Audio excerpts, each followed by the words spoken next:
Muy buenos días, mi nombre es Carlos Rodríguez Lema, estudiante de la materia Automatización de Procesos Industriales. El presente video corresponde al ejercicio número 1 del deber número 8, en el que se pedía realizar un resumen con respecto a fundamentos de motores de paso, al video correspondiente a fundamentos de los motores de paso. Vamos a continuar con la presentación. Listo, antes que nada empezaremos dando una breve definición sobre qué son los motores de paso o para qué, o cómo están constituidos y todo lo demás. Bueno, en primer lugar, los motores de paso, eh, a diferencia de los motores, o bueno, eso lo vamos a ver más adelante. Pero bueno, básicamente lo que hacen los motores de paso son convertir los pequeños impulsos eléctricos en desplazamientos angulares. En este caso, eh, a diferencia de los motores convencionales, los motores de paso son alimentados por pulsos, es decir, emitimos un pulso y, y la posición del rotor va a cambiar dependiendo del pulso que generemos. Pero bueno, eso lo vamos a comenzar a explicar más a detalle en las siguientes diapositivas. Otra de las características de los motores de paso son permitir girar una cantidad de ángulos de grados determinado. También tienen un comportamiento como un conversor DC, perdón, de DA o digital analógico, y también tienen la capacidad de quedar enclavados en un determinado ángulo. Entonces, en las siguientes diapositivas explicaremos qué significa cada una de estas características. Bueno, inicialmente, como mencionábamos, los motores de paso eh, tienen la capacidad de convertir pequeños impulsos en desplazamientos angulares. En este caso, en la imagen que estamos observando, vemos que efectivamente, en este caso tenemos un motor de paso conformado por un estator que tiene en este caso un imán permanente de dos polos y tenemos, perdón, el rotor, y tenemos un estator que está conformado por, en este caso específicamente, 8 bobinas, es decir, tenemos 16 pasos aproximadamente. Entonces, lo que hace en este caso este motor de paso es cada vez que nosotros energizamos, por ejemplo, esta bobina con esta bobina, por ejemplo, inyectamos un pulso positivo hacia esta bobina, lo que estamos haciendo es al polarizarse con carga positiva, entonces el polo positivo del rotor que tenemos en esta imagen será repelido y el polo negativo será atraído hacia este polo positivo. Por lo tanto, en este caso la imagen estará ubicada de esa manera. Sin embargo, si nosotros queremos generar un nuevo desplazamiento angular, lo que tenemos que hacer es, por ejemplo, si queremos ahora girarlo en sentido horario, hacia la siguiente posición, que sería esta de aquí, tenemos que simplemente polarizar esta bobina con carga positiva o simplemente polarizarla. ¿Para qué? Para que esta carga positiva, en el caso de que lo polaricemos positivamente, atraiga al polo negativo, que sería este de aquí, entonces ya no estaría de esta manera. Vamos a comenzar a rayar la pantalla para entender un poco mejor cómo funciona esto de aquí. Entonces, inicialmente suponiendo que nosotros tenemos aquí una carga positiva y este tiene un polo positivo y un polo negativo. Entonces, al nosotros energizar esta bobina, lo que hará es que esta bobina, perdón, si esta bobina atraiga al polo negativo del rotor, quedando en este sentido el rotor. Sin embargo, si nosotros queremos obtener un nuevo desplazamiento angular, lo único que tenemos que hacer es polarizar esta bobina de acá, eh, ponemos la polarizamos, en este caso estamos polarizados con cargas positivas y vamos a cambiar de color y entonces nuestro rotor quedará ubicado de la siguiente manera.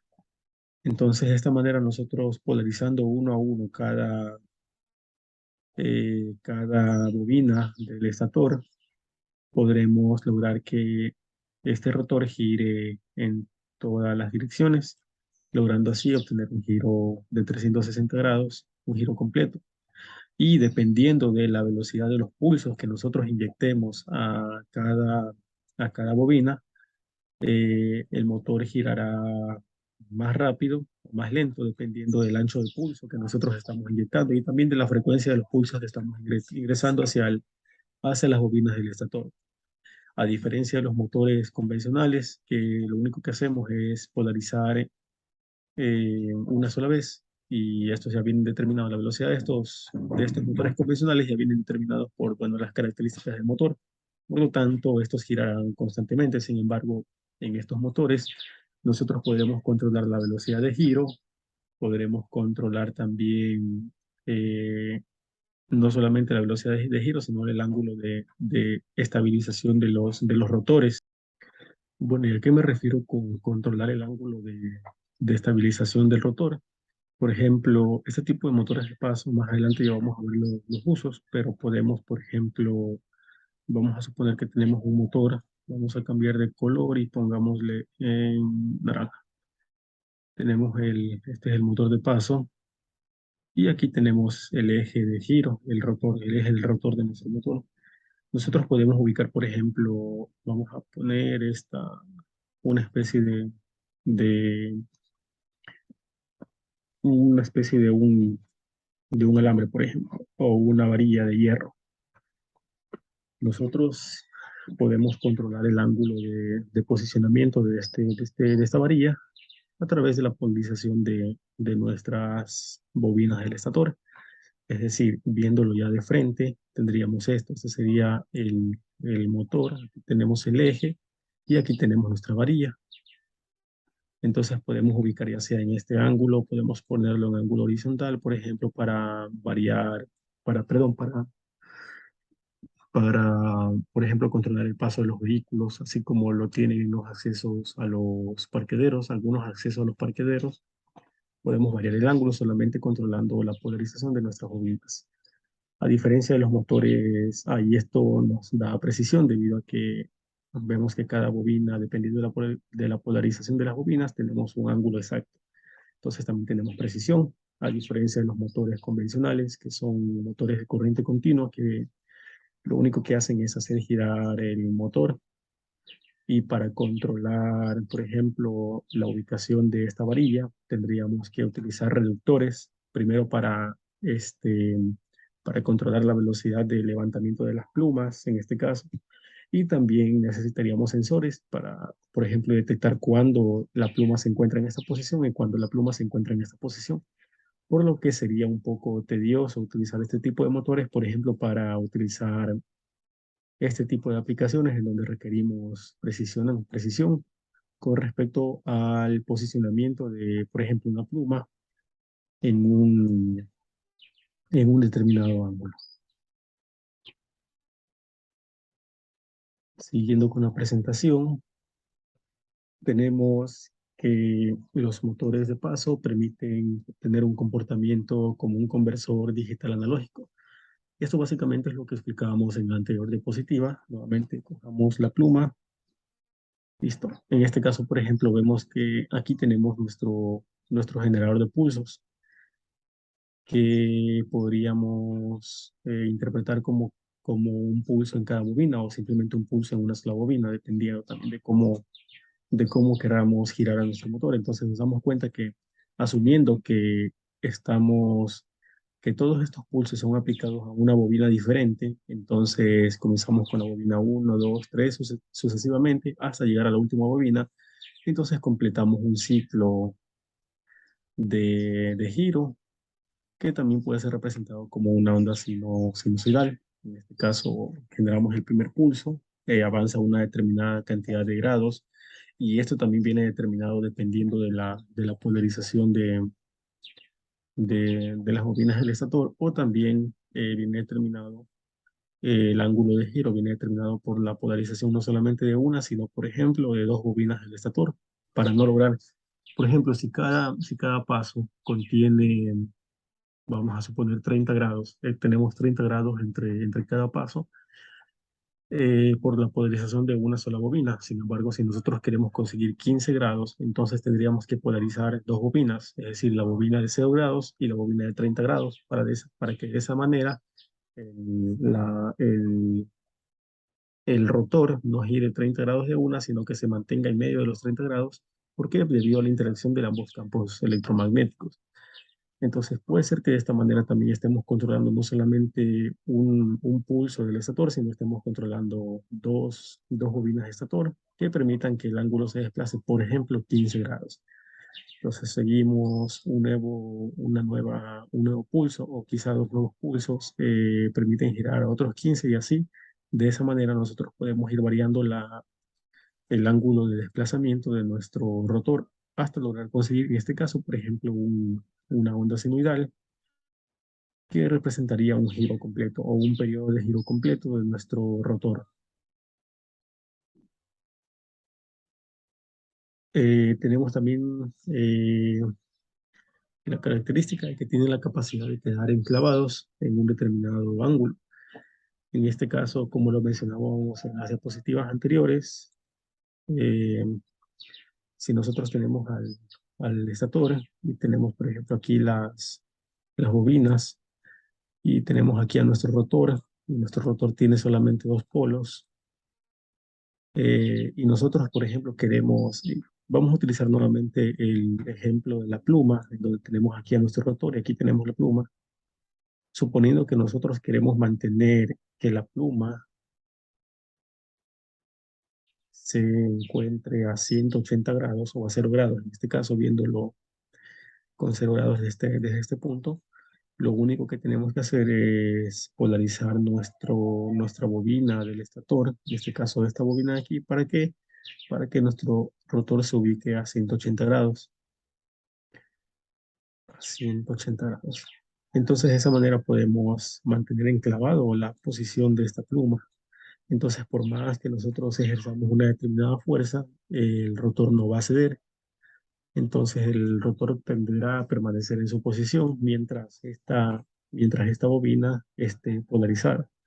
De la misma manera, por ejemplo, si nosotros queremos cambiar el desplazamiento, no tenerlo a 0 grados, sino tenerlo a 90 grados, también podremos lograrlo solamente con energizar esta bobina del estator, la que se encuentra a 90 grados, para que nuestro rotor se encuentre en esta posición. Y con el simple hecho de mantener esa bobina polarizada, lograremos que la pluma se encuentre en esa posición hasta que nosotros decidamos ya cambiar la posición de esa pluma y ubicarla de otra manera.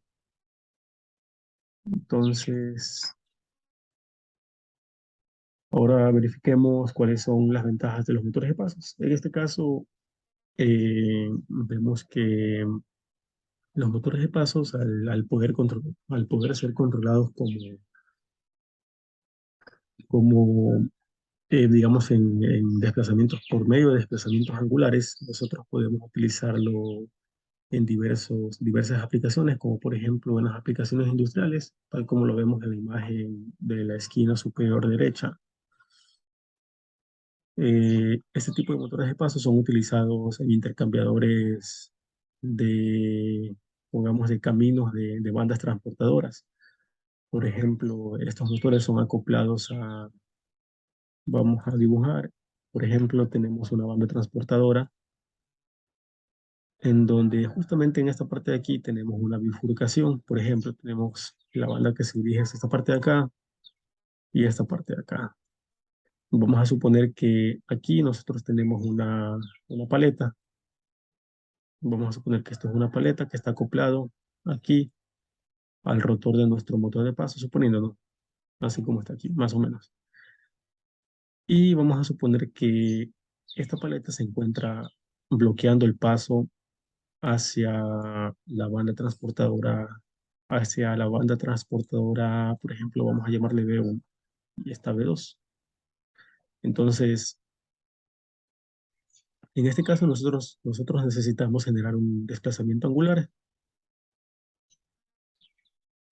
que estará representado por este ángulo de aquí.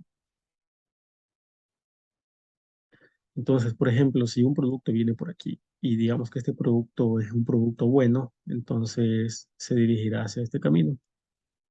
Sin embargo, si este producto viene con algún defecto, entonces lo que hará el motor de paso es hacer girar una determinada cantidad de grados. ¿Para qué? Para que se bloquee el paso hacia esta banda, la banda B2, en donde se encuentra el producto bueno, y ese producto pase hacia la banda número B1, hacia la banda B1, en donde están colocados, donde se depositan en un determinado recipiente, por ejemplo, los productos que tienen algún defecto. Entonces, en este caso, por ejemplo, podemos ver este tipo de motores implementados en esa división de caminos de bandas transportadoras. Abajo también vemos que tenemos la implementación de un motor de paso, por ejemplo, en el ámbito, en este caso estamos intentando representar en la utilización de motores de paso en la industria farmacéutica, en donde, por ejemplo, tenemos una determinada o digamos un tipo de medicamento que necesita ser ubicado, en este caso, yo que sé, en la banda A y en la banda B, en donde, por ejemplo, el producto que llega aquí, como lo vemos en la imagen, tiene, digamos que esto es una pastilla, entonces toma, o, bueno, no una pastilla, sino digamos una caja de pastillas, entonces toma este producto y lo manda hacia la banda de la izquierda. Sin embargo, si el producto que ingresa es otro, entonces podemos mandarlo hacia la banda transportadora de la derecha. Esa sería, por ejemplo, una aplicación en la utilización de los motores de paso en la industria farmacéutica. También existen, o bueno, son muy utilizados los motores de paso en la industria robótica. Por ejemplo, para los proyectos de robótica, vemos que, vamos a borrar esto. Por ejemplo, en la robótica es muy común utilizar los motores de paso, por ejemplo, para generar o simular articulaciones de los robots. Cuando implementamos, cuando, por ejemplo, eh, cuando implementamos, por ejemplo, vamos a suponer que esto es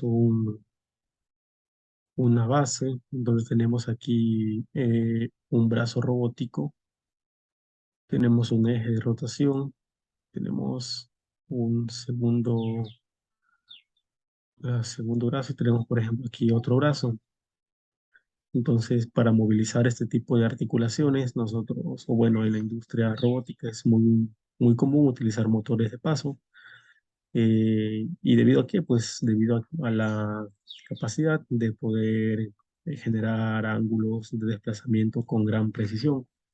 De esta manera, como le mencionamos al inicio, no tenemos la necesidad de depender de un motor de corriente continua constante, común, en donde necesitamos reductores y cómo es y a su vez sensores que determinen la ubicación en este caso, del brazo robótico, sino que simplemente a través de un motor de paso podemos automáticamente o a través de la polarización de sus bobinas generar un determinado ángulo de desplazamiento. Bueno, y finalmente vemos qué tipos de motores de pasos contenemos. Generalmente tenemos dos tipos. En este caso tenemos un tipo de motor de paso que está conformado por imanes permanentes, en este caso tal como lo vemos en la imagen. Aquí a la derecha tenemos la imagen de cómo está constituido un motor de paso por dentro. Vemos que tenemos la típica conformación de un motor, sin embargo, aquí tenemos las bobinas del estator, que son las que nosotros controlamos o polarizamos, y tenemos el rotor, que está constituido por imanes permanentes. Si nosotros vemos en las imágenes de la derecha, claro que esta imagen que está aquí no representa exactamente cómo es el rotor de un motor de paso, pero básicamente lo que mostramos aquí es cómo está constituido el estator, que en este caso contiene las bobinas que nosotros polarizamos, y esta imagen sí corresponde a un rotor de imanes permanentes, en donde nosotros tenemos ya los imanes, digamos, tenemos aquí el rotor con imanes polarizados. En este caso, por ejemplo, si nosotros nos vemos ya acoplado aquí dentro del motor, vemos que conforme nosotros polaricemos alguna de las bobinas del estator, controlaremos el ángulo de giro o el desplazamiento angular de nuestro motor de paso.